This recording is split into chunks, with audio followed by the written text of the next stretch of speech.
आप सभी को मैं नमस्कार। मैं विश्वनाथ सोनी करता हूं आप सभी को प्रणाम।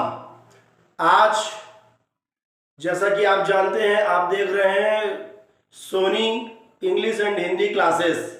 मैं इस क्लास में आपके साथ शेयर करता हूं हिंदी और अंग्रेजी के कुछ व्याकरण के खंड और कुछ महत्वपूर्ण लेसन्स के एक्सप्लेनेशंस एवं एक्सरसाइजेस।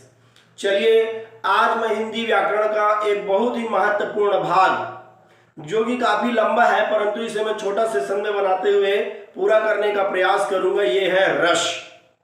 देखिए, रस मतलब एक सिंपल तरीके से समझिए। आप कोई भी जब भोजन कर रहे होते हैं, कोई फल या जो भी, उसको आप करने का कारण क्या होता है, उसको ग्रहण करने से आपको मिलता क्या है? एक संतुष्टि और एक आनंद। तो जो रस होता है, अगर हम उसका एक भाव देखना चाहें कि वास्तव में रस का शाब्दिक अर्थ क्या होता है, तो रस का शाब्दिक अर्थ होता है आनंद। रस का शाब्दिक अर्थ होता है आनंद। आप जो कुछ भी कार्य कर रहे हैं, हर उस कार्य के पीछे जो है आपका एक ही उद्देश्य होता है कि मुझे उस कार्य के से जो है आनंद प्राप्त होगा। अगर आप किसी थिएटर में मूवी देखने जा रहे हैं, निश्चित रूप से आनंद प्राप्ति के लिए, ठीक है। कोई भी दूसरा अन्य कार्य कर रहे हैं आनंद प्राप्ति के लिए, गाना सुन रहे हैं, संगीत सुन रहे हैं, पिक्चर देख रहे हैं या अन्य कोई कार्य, उसके पीछे सिर्फ एक ही मोटो होता है और वह होता है आनंद प्राप्त करना। तो रस का जो शाब्दिक अर्थ होता है वह होता है आनंद। पहला तो ये समझिए। दूसरा ये समझिए कि रस की परिभाषा पे आते हैं। काव्य को पढ़ने, सुनने या देखने से जिस अद्भुत आनंद की अनुभूति होती है उसे रस कहते हैं। काव्य को पढ़ने, सुनने या देखने से जिस अद्भुत आनंद की अनुभूति होती है उसे हम रस कहते हैं। अभी एक शब्द इसमें, अगर वैसे तो आप लोग को समझ में आ रहा होगा, पर जिसे नहीं समझ में आ रहा वो जानिए कि काव्य क्या है। तो काव्य है साहित्य की एक विधा। अगर आप निबंध बोलते हैं तो वह एक काव्य है। कहानी, नाटक, उपन्यास, दोहा, रोला, सोरठा, चौपाई, आप कोई नाटक देख रहे हैं, कोई पिक्चर देखने जा रहे हैं, कोई कहानी सुन रहे हैं दादी से, नानी से, वो सब कुछ काव्य है। याद रखेंगे। तो साहित्य की जितनी भी विधा होती है उसे कहा जाता है काव्य। तो काव्य को पढ़ने, सुनने या देखने से जिस अद्भुत आनंद की अनुभूति होती है उसे रस कहते हैं। अब देखिए, एक मूवी है, उसको आप देख के आनंद लेते हैं। उसी मूवी की अगर स्टोरी कोई आपको बताएगा तो आप सुन के आनंद लेते हैं, ठीक है। तो पढ़ा, अगर वही मूवी अगर आपके बुक्स में स्टोरी के रूप में है तो आप उसे पढ़ के भी आनंद लेते हैं। तो काव्य को पढ़ा भी जा सकता है, सुना भी जा सकता है, देखा जा सकता है। तो पढ़ के, सुन के और देख के जिस अद्भुत आनंद की अनुभूति होती है उसे हम कहते हैं रस। अब बात आती है कि ये रस के जो होते हैं, जब हम रस का अध्ययन करते हैं तो हमको तीन अतिरिक्त चीजों का अध्ययन करना पड़ता है। एक तो इसका अध्ययन करना पड़ता है संचारी भाव, स्थायी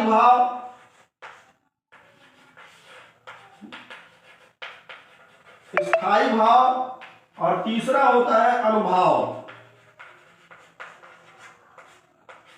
इन तीनों खंडों पर मैं एक अलग से क्लास लूंगा, क्योंकि अगर मैं इनको समझाने बैठा तो ये क्लास जो है काफी लंबी हो जाएगी और आप हो जाएंगे परेशान।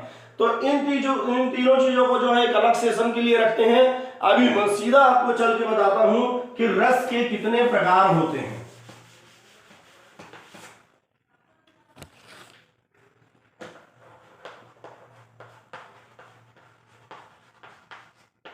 देखिए, मूलतः रस के पहले होते थे 9 प्रकार। उसमें से 2 और भी प्रकार जोड़े गए, जिसमें एक है वात्सल्य रस और एक जोड़ा गया भक्ति रस। तो हम सभी को लेने का प्रयास करते हैं। पहला होता है वीर रस, श्रृंगार रस। श्रृंगार रस, अब रस यहां पर नहीं लिख रहा हूं। और श्रृंगार रस के 2 प्रकार हो जाते हैं। पहला होता है संयोग श्रृंगार, दूसरा होता है वियोग श्रृंगार, ठीक है। इसका दूसरा प्रकार होता है करुण रस, तीसरा प्रकार होता है रौद्र रस, 14 होता है हास्य रस। देखते जाइएगा, हो सके तो आप लोग नोट भी करते जाएंगे। इसके बाद होता है भयानक रस। 6वां होता है विभत्स रस। 7वां होता है शांत रस। 8वां होता है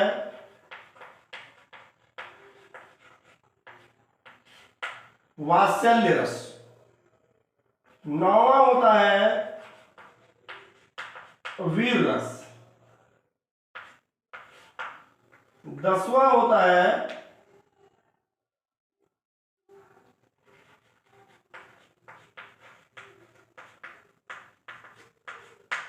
भक्ति रस। इस प्रकार हमने यहां पर लिख लिया, ठीक है। वीर रस, भक्ति रस, हास्य रस, रौद्र रस, भयानक रस, विभत्स रस, और एक यहां पर जो छूट गया है 11वां, वो है अद्भुत रस। यहां पर जगह नहीं बचा हुआ है, मैं यहां पर आपको लिख दे रहा हूं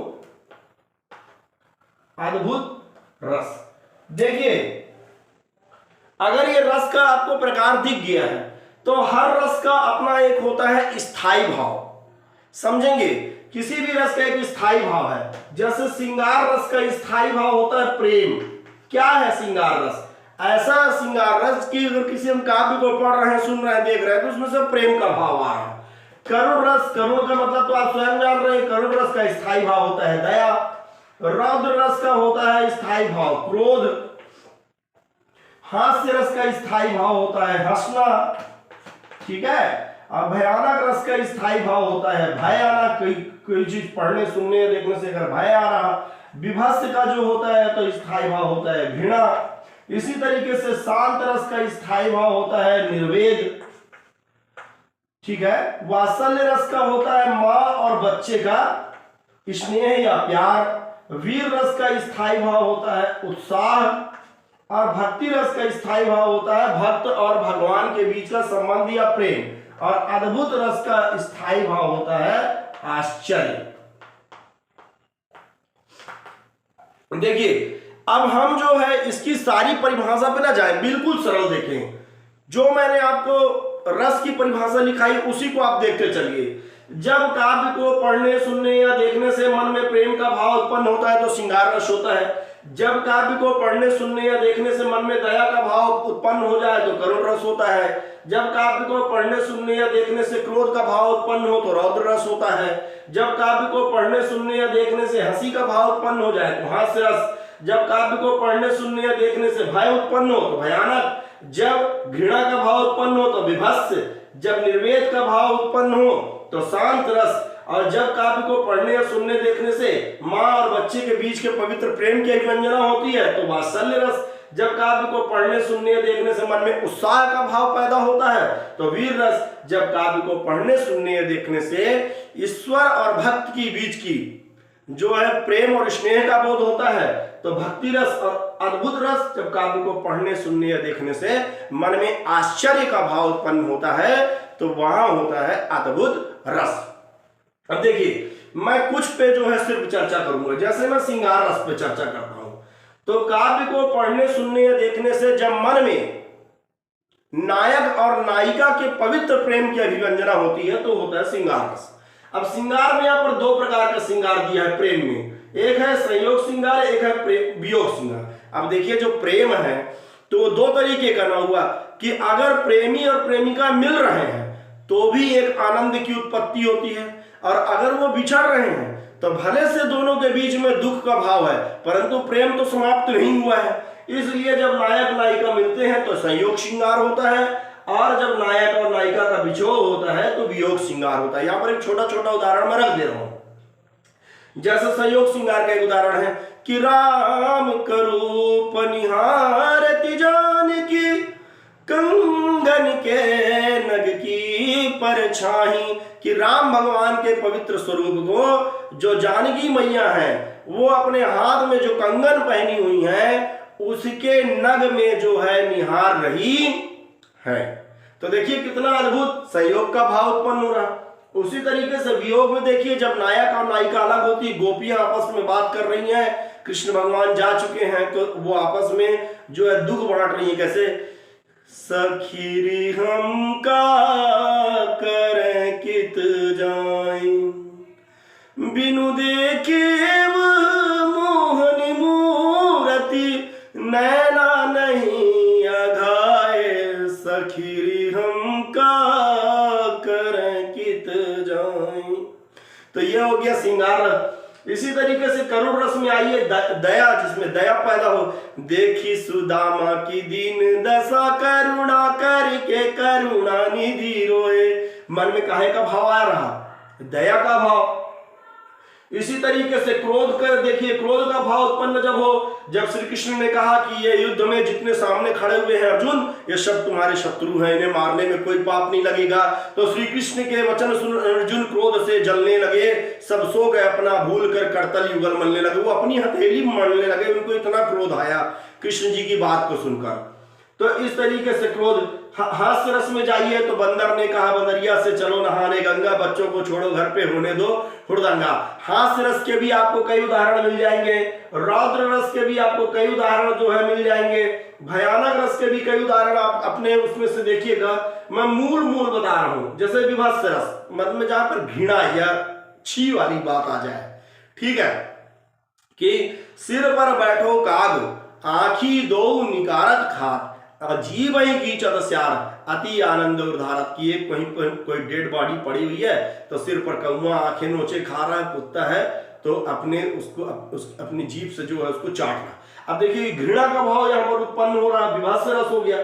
शांत रस का जैसे ओम भूर्भुवः स्वः तत्सवितुर्वरेण्यम, और भी अस्तो मा सद्गमय तमसो मा ज्योतिर्गमय, हिंदी में भी कई उदाहरण है। वात्सल्य रस में आइए, मैयारी मोरी मैं नहीं माखन खायूं, कितना अद्भुत उदाहरण बताइए। और भी कई मिल जाएंगे। तुझे सूरज कहूं या चंदा, तुझे दीप कहूं या तारा, और भी अनेकों ने। आप जितनी लोरी सुनते हैं सब वात्सल्य रस से भरी हुई है। इसके बाद भक्ति रस में आइए, तो भक्ति रस में तो तुलसीदास जी के, सुदामा के, न जाने और कितनों के आपको हजार उदाहरण जो है। भक्ति रस में तो पूरी रामायण लिखी गई है, ठीक है। इसी तरीके से वीर रस में आइए, तो वीर रस में जिसमें मन में उत्साह का भाव भर जाए। संसार की समर स्थली में वीरता धारण करो, वर वीर बनकर आप संकटों से मत डरो, और जीते हुए भी समृतक समरह कर, न केवल दिन भरो, पर वीर बनकर आप अपनी विघ्न बाधाएं हरो। जिसमें यह बताया गया हो कि आप अपने अंदर उत्साह लाइए, है ना। नदी को रास्ता किसने दिखाया सिखाया था। जब ऐसे कोई तेज स्वर में, नीचे से ऊपर के स्वर में कोई रचना उठती है, तो उससे समझिए कि वो वीर रस की रचना है, जिसमें मन में उत्साह, और जिसमें काव्य को पढ़ने और सुनने देखने से मन में आश्चर्य का भाव उत्पन्न हो जाए, तो वहां पर होता है भाइयों आश्चर्य रस या अद्भुत रस। इस आशा के साथ कि मेरा यह प्रयास आपको शायद अच्छा लगा हो। अगर और भी मेरे से कोई अपेक्षा है या कोई बिंदु पर विचार चाहते हैं, तो आप प्लीज मुझे भी सजेस्ट करिए। मैं आपका सजेशन के लिए बहुत आतुर हूं, और इस आशा के साथ कि आप मेरे वीडियो को लाइक करेंगे और 101% आप मेरे इस प्रयास को सब्सक्राइब करेंगे। Thank you very much.